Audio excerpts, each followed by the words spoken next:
GTI, guys. I wanted to do a little video of this car. It's a Mk7 Golf GTI. I've owned it for a year, and reason for doing the video is, I suppose, it's going back tomorrow. It's getting traded back in against the VW T1, but that's another story. Video is going to be just kind of what I've thought of the car over the last 12 months, how it's been, how I've found it. Been on a few trips with it, nothing too major, Nürburgring once, but first of all, anyway, the only issue I would say I have with this car is the exhaust sound. Now, it's obviously a Golf GTI performance pack, and it just doesn't sound as special as I would like it to. Currently in sport mode, so noisiest setting as such from the exhaust, and it just sounds a bit boring, if I'm totally honest. Even when it's higher up in the rev range, it just doesn't sound very special. Now, I'm sure aftermarket exhaust would fix that, but wanted to keep the car standard. Obviously it's only a year old, it's under warranty, so I thought, you know, don't want to go down that route.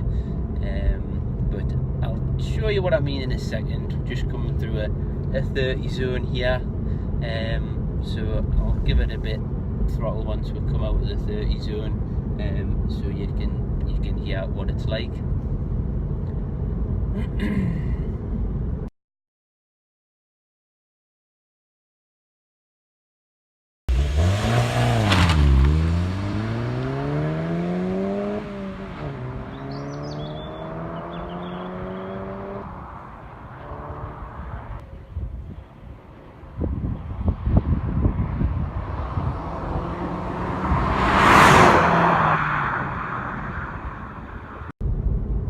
But other than the exhaust, I can't actually fault this car.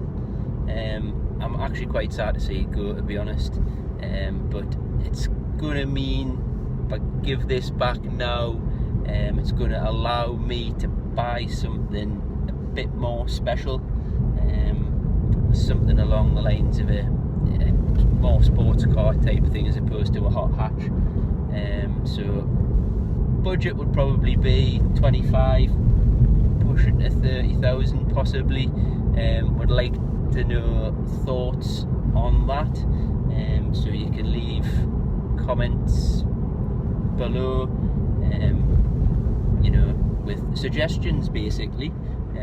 What would you buy? 25 to 30 grand, sort of 2-seat sports car. Well, it doesn't have to be 2 seats, but you know, sports car anyway, something a bit more special, a bit more prestigious. Obviously not too bothered about age, but that's the price range, so comments below please. So just about coming out of the 30 zone here. It's only 40. We'll get round the next couple of corners, and then we shall see the not so sporty sounding GTI.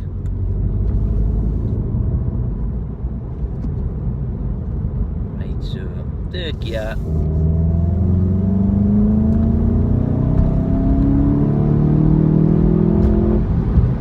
And that's near enough 60. So it does, just don't think it sounds special enough. And that's the other thing that's making us get rid of the car.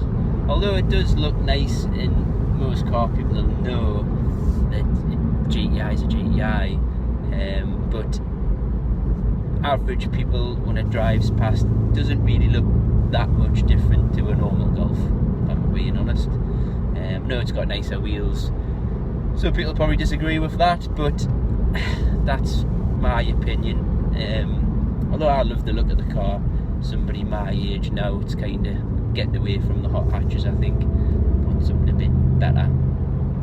The other thing to mention, that again, it's not really an issue with the car, but when obviously I was buying the car brand new, got to spec the performance package, The only other thing I wasn't quite impressed with was the option for interiors. I went for, don't know if you can see it on the video, but the iconic GTI patterned, just normal seats. But the only other option at the time was plain black leather with red stitching, which I did have a look at a car that had it, and just for the money wasn't worth it in my eyes.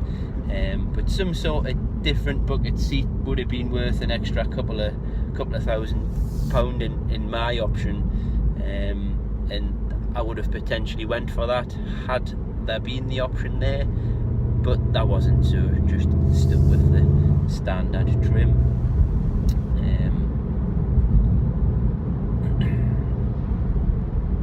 But other than that, like I say, I can't fault this car really. Performance pack, mentioned that a little bit. Bigger brakes, 10 more horsepower, and the electronic limited slip differential. Basically, senses of wheels slipping, car will apply a little bit of brake pressure to that side from what I've been told, causing the inside to grip better. It works very well. Having coming from cars with no sort of differential at all, limited slip wise anyway, it's a massive improvement on traction out of corners. Really good. Would recommend it, you know, if anybody was looking to buy one of these. If you are going to do anything more than just tootling around the roads, so if you're going to do the odd track day, that sort of thing, it's worthwhile having obviously bigger brakes as well. Going to get better performance there.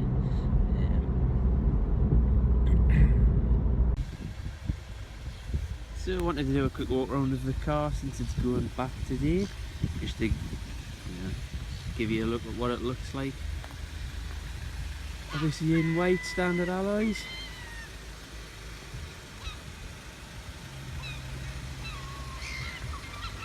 Daytime running lights.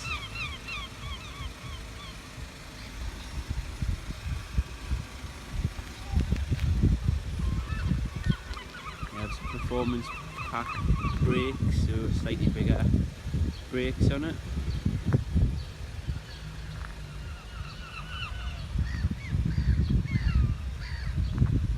LED tail lights.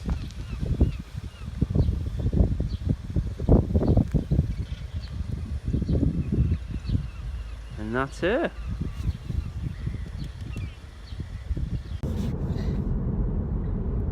In terms of having fun in this car, I mean, it's 230 horsepower. It's performance pack, so you get the little bit extra. It feels more than quick enough for the roads.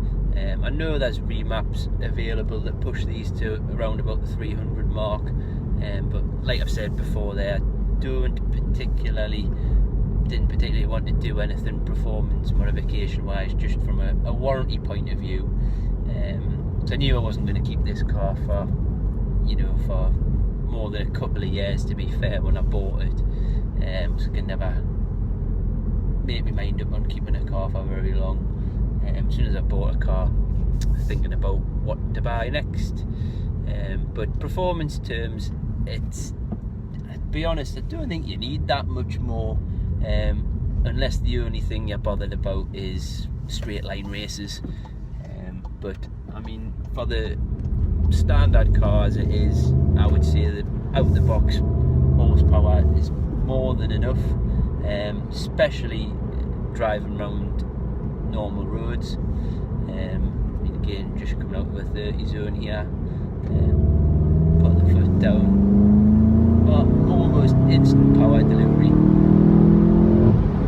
and up to 60 miles an hour, and it just gets there quick enough, feels lively, as much power as you probably need, like I say, if you're just on the road.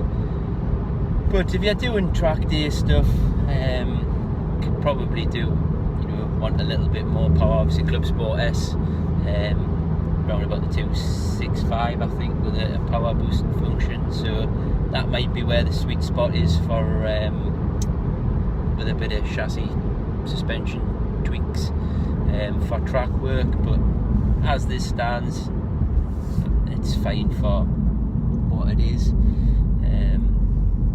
I mean, I had it at the Nürburgring last year. Obviously it's an expensive car for me to be risking at the Nürburgring, but that's why we buy these cars. You know, don't drive them just to sit them on the drive. Don't buy them, sorry, to sit them on the drive. But that brings on to something else. A little bit disappointed with my 12 months of ownership. Only managed to do 4,000 miles, or just do about nearly 4.5, I think now, but it's a pretty poor effort, to be fair. I like to think myself as a car person, but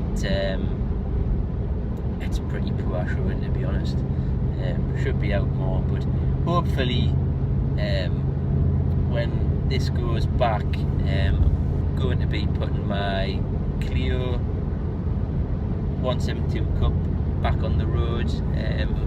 It's currently being sat in storage, so probably going to have to do a few bits of repairs on that to get it back through an MOT, but it was running absolutely fine when I put it off the road when I got the GTI.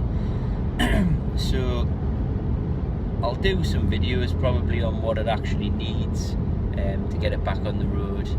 So, and hopefully we'll get to a few track days this year, and hopefully another trip to the Nürburgring is what's planned. So watch this space. If you like the video, like. If you don't, well, do it. Thanks for watching.